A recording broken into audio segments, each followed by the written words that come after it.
Hi friends, welcome to Manasa fashion. Friends, ಇವತ್ತಿನ recipe ಬಾಯಲ್ಲಿ ನೀರು ಬರುವಂಥ ಮಾವಿನ ಹಣ್ಣಿನ ಸಾರು.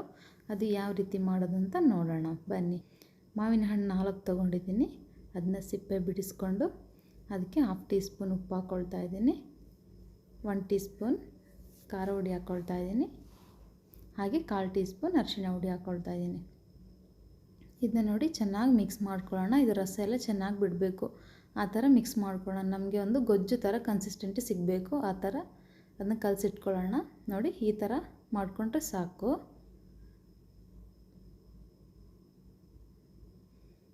ನೋಡಿ, ಎಲ್ಲ ಚೆನ್ನಾಗಿ ಮಿಕ್ಸ್ ಮಾಡಿಕೊಂಡು ಇಟ್ಕೊಂಡಿದ್ದೀನಿ. 1 ಟೇಬಲ್ ಸ್ಪೂನ್ ಆಯಿಲ್ ಹಾಕ್ಕೊಳ್ತಾ ಇದ್ದೀನಿ. ಎಣ್ಣೆ ಬಿಸಿ ಆಗ್ತಿದ್ದಂಗೆ 1/2 ಟೀ ಸ್ಪೂನ್ ಸಾಸಿವೆ ಹಾಕ್ಕೊಳ್ತಾ ಇದ್ದೀನಿ. ಸಾಸಿವೆ ನೋಡಿ ಚೆನ್ನಾಗಿ ಹೊಡೆದಿದೆ. ಇವಾಗ ಒಂದು 8 ರಿಂದ 10 ಬೆಳ್ಳುಳ್ಳಿ ಜಜ್ಜಿ ಅದನ್ನ ಹಾಕ್ಕೊಳ್ತಾ ಇದ್ದೀನಿ. ಇದನ್ನ ಇವಾಗ ಒಂದು 30 ಸೆಕೆಂಡ್ ಫ್ರೈ ಮಾಡ್ಕೊಳ್ಳೋಣ. ಒಂದು 10 ರಿಂದ 15 ಕರಿಬೇವಿನ ಸೊಪ್ಪು ಹಾಕ್ಕೊಳ್ಳೋಣ. ಇದನ್ನ ಇವಾಗ ಒಂದು 30 ಸೆಕೆಂಡ್ ಫ್ರೈ ಮಾಡ್ಕೊಳ್ಳೋಣ. ಒಂದು ಮೀಡಿಯಮ್ ಸೈಜ್ ಈರುಳ್ಳಿ ಕಟ್ ಮಾಡಿ ಹಾಕ್ಕೊಳ್ತಾ ಇದ್ದೀನಿ. ಅದ್ರ ಜೊತೆ ಒಂದು 4 ಹಸಿರು ಮೆಣಸು ಕಟ್ ಮಾಡಿ ಹಾಕ್ಕೊಳ್ತಾ ಇದ್ದೀನಿ. ಇದನ್ನೀಗ ಲೈಟಾಗಿ ಫ್ರೈ ಮಾಡ್ಕೊಳ್ಳೋಣ. ಈರುಳ್ಳಿ ತುಂಬ ಫ್ರೈ ಆಗಬೇಕು ಅಂತೇನು, ಲೈಟಾಗಿ ಫ್ರೈ ಆದರೆ ಸಾಕು. ಹಾಗೆ ಈರುಳ್ಳಿ ದಪ್ಪದಾಗಿ ಕಟ್ ಮಾಡ್ಕೊಳ್ಳಿ, ತುಂಬ ಚೆನ್ನಾಗಿ ಬರುತ್ತೆ. ನೋಡಿ, ಇಷ್ಟು ಫ್ರೈ ಆದರೆ ಸಾಕು ನಮಗೆ. ಆವಾಗಲೇ ರೆಡಿ ಮಾಡ್ಕೊಂಡಿರೋಂಥ ಮಾವಿನ ಹಣ್ಣು ಕೂಡ ಹಾಕ್ಕೊಳ್ಳೋಣ. ಚೆನ್ನಾಗಿ ಮಿಕ್ಸ್ ಮಾಡ್ಕೊಳ್ಳೋಣ. ನೋಡಿ, ಎಲ್ಲ ಮಿಕ್ಸ್ ಆಗಬೇಕು ಚೆನ್ನಾಗಿ. ಎಲ್ಲ ಚೆನ್ನಾಗಿ ಮಿಕ್ಸ್ ಆದಮೇಲೆ ಗ್ಯಾಸ್ನ ಮೀಡಿಯಮ್ ಫ್ಲೇಮಲ್ಲಿ ಇಟ್ಕೊಂಡು ಲಿಡ್ ಕ್ಲೋಸ್ ಮಾಡಿ 8 to 10 ಮಿನಿಟ್ಸ್ ಕುಕ್ ಮಾಡ್ಕೊಳ್ಳೋಣ. ಈ ರೀತಿ ಮಾವಿನ ಹಣ್ಣಿನ ಸಿಪ್ಪೆಯಲ್ಲಿರುವ ಪಲ್ಪ್ನೆಲ್ಲ ಸಪ್ರೇಟ್ ಮಾಡಿ ಅದಕ್ಕೆ 1 ಕಪ್ ನೀರು ಆ್ಯಡ್ ಮಾಡಿಕೊಂಡು, 1 ಕಪ್ ಅಂದರೆ 250 ml ಅಷ್ಟು ಆಗುತ್ತೆ, ಅಷ್ಟು ಆ್ಯಡ್ ಮಾಡಿಕೊಂಡು ಅದರ ಜ್ಯೂಸನ್ನು ರೆಡಿ ಮಾಡಿ ಇಟ್ಕೊಂಡಿದ್ದೀವಿ. ಲಿಡ್ ಓಪನ್ ಮಾಡಿ ಎಲ್ಲ ಒಂದ್ಸಲ ಚೆನ್ನಾಗಿ ಮಿಕ್ಸ್ ಮಾಡಿ ಕೊಡೋಣ. ಹೀಗೆ ಮಾವಿನ ಹಣ್ಣೆಲ್ಲ ಉಲ್ಟಾ ತಿರುಗಿಸಿ ಹಾಕ್ಕೊಳ್ಬೇಕು. ನೋಡಿ, ಈ ಥರ ಮಿಕ್ಸ್ ಮಾಡಿ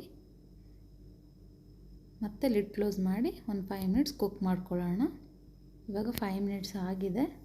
ಇದಕ್ಕೆ ನಾವೀಗ ಆವಾಗಲೇ ರೆಡಿ ಮಾಡ್ಕೊಂಡಿರೋವಂಥ ಮಾವಿನ ಹಣ್ಣಿನ ಜ್ಯೂಸನ್ನ ಆ್ಯಡ್ ಮಾಡ್ಕೊಳ್ಳೋಣ. ಚೆನ್ನಾಗಿ ಮಿಕ್ಸ್ ಮಾಡ್ಕೊಳ್ಳೋಣ. ನಾನು ಮನೆಯಲ್ಲೇ ಮೆಂತ್ಯ ಹಾಗೂ ಜೀರಿಗೆನ ಹುರಿದು ಹುಡಿ ಮಾಡಿ ಇಟ್ಕೊಂಡಿದ್ದೀನಿ. ಅದರಲ್ಲಿ 1 ಟೀ ಸ್ಪೂನ್ ಹಾಕ್ಕೊಳ್ತಾ ಇದ್ದೀನಿ. ನೋಡಿ, ಚೆನ್ನಾಗಿ ಮಿಕ್ಸ್ ಮಾಡ್ಕೊಳ್ಳೋಣ. ರುಚಿಗೆ ತಕ್ಕಷ್ಟು ಉಪ್ಪು ಹಾಕ್ಕೊಳ್ಳೋಣ. ಹಾಗೆ 1/2 ಟೀ ಸ್ಪೂನ್ ಖಾರ ಹುಡಿ ಕೂಡ ಹಾಕ್ಕೊಳ್ಳೋಣ. ನೀವು ನೋಡಿ ಟೇಸ್ಟ್ ನೋಡಿಬಿಟ್ಟು ಖಾರ ಬೇಕಾದರೆ ಖಾರ, ಉಪ್ಪು ಎಲ್ಲ ಟೇಸ್ಟ್ ನೋಡಿ ಹಾಕ್ಕೊಳ್ಳಿ. ಚೆನ್ನಾಗಿ ಮಿಕ್ಸ್ ಮಾಡ್ಕೊಳ್ಳೋಣ. ಸ್ವಲ್ಪ ಬೆಲ್ಲ ತಗೊಂಡು ಅದನ್ನ ಕರಗಿಸ್ಕೊಳ್ಳೋಣ. ನೋಡಿ, ಈಗ ಪಾಕ ರೆಡಿಯಾಗಿದೆ. ಇದನ್ನ ನಾವೀಗ ಸೋಸಿ ಹಾಕ್ಕೊಳ್ಳೋಣ. ಸ್ವಲ್ಪ ಹುಳಿ ತಗೊಂಡಿದ್ದೀನಿ, ಆದರೆ ಜ್ಯೂಸ್ ಕೂಡ ಹಾಕ್ಕೊಳ್ತಾ ಇದ್ದೀನಿ. ನಾನು ತೊಗೊಂಡಿರೋ ಮಾವಿನ ಹಣ್ಣು ತುಂಬ ಸ್ವೀಟ್ ಇರೋದ್ರಿಂದ ನಾನು ಹುಳಿ ಆ್ಯಡ್ ಮಾಡ್ಕೊಳ್ತಾ ಇದ್ದೀನಿ. ನೀವು ತೊಗೊಂಡಿರೋ ಮಾವಿನ ಹಣ್ಣು ಹುಳಿ ಇದ್ದರೆ ಹುಳಿನ ಸ್ಕಿಪ್ ಮಾಡ್ಕೊಳ್ಳಿ. ನೋಡಿ, ಮಾವಿನ ಹಣ್ಣು ಸಾರು ರೆಡಿಯಾಗಿದೆ. ಅದನ್ನ ನಾನೀಗ ಸರ್ವಿಂಗ್ ಬೌಲ್ಗೆ ಹಾಕ್ಕೊಳ್ತಾ ಇದ್ದೀನಿ.